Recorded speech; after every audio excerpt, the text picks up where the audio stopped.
Did you know that in the late 18th century, black women in Louisiana were legally required to cover their hair? In 1786, the Spanish colonial government in Louisiana passed the Tignon laws. These laws forced black women, both enslaved and free, to wear a tignon, a headscarf to cover their hair. The purpose was to diminish their visibility and control their perceived influence, particularly as black and Creole women were seen as rivals to white women in appearance and social presence.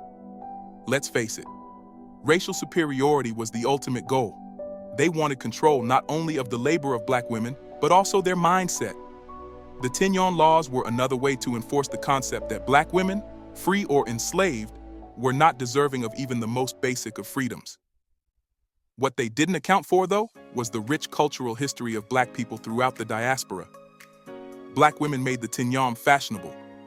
They adorned the headscarves with vibrant colors, intricate patterns, and even jewels, turning a restriction into a powerful expression of beauty, self-identity, and cultural pride. Forcing black people to wear head coverings had the unintended effect of reconnecting them to the heritage and history that white people worked so hard to break them from. In the United States, the headscarf has become a cultural icon, representing unity, pride, and freedom from mainstream beauty standards. African Americans often wear head wraps as a connection to both African roots and African American heritage, infusing the style with contemporary fashion trends. Black women and men across Europe, particularly in France and the UK, have embraced the head wrap as a testament to their ancestry and identity. In France, where African and Caribbean communities make up a vibrant part of society, the head wrap represents not only a connection to heritage, but also a form of cultural resistance in a society that often pressures minorities to conform. In the Caribbean, descendants of enslaved Africans brought the art of head wrapping with them. Each island added its own unique twist. For example, in Trinidad and Tobago, the headscarf, known as the tie head, reflects a legacy of African influence combined with Caribbean style. Across islands like Jamaica, the Bahamas, and St. Lucia, head wraps remain a cherished emblem of ancestral pride.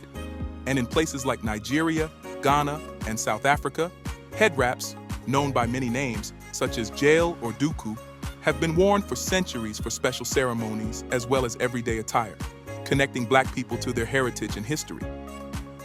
The influence of the tignon extends to contemporary black art, fashion, and media as well.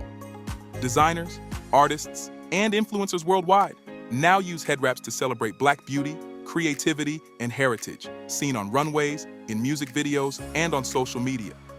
For many, wearing a head wrap isn't just fashion, it's a deeply personal expression.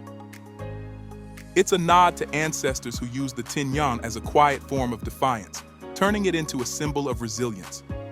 Every time a black person ties on a head wrap, they honor the strength and spirit of those who came before them.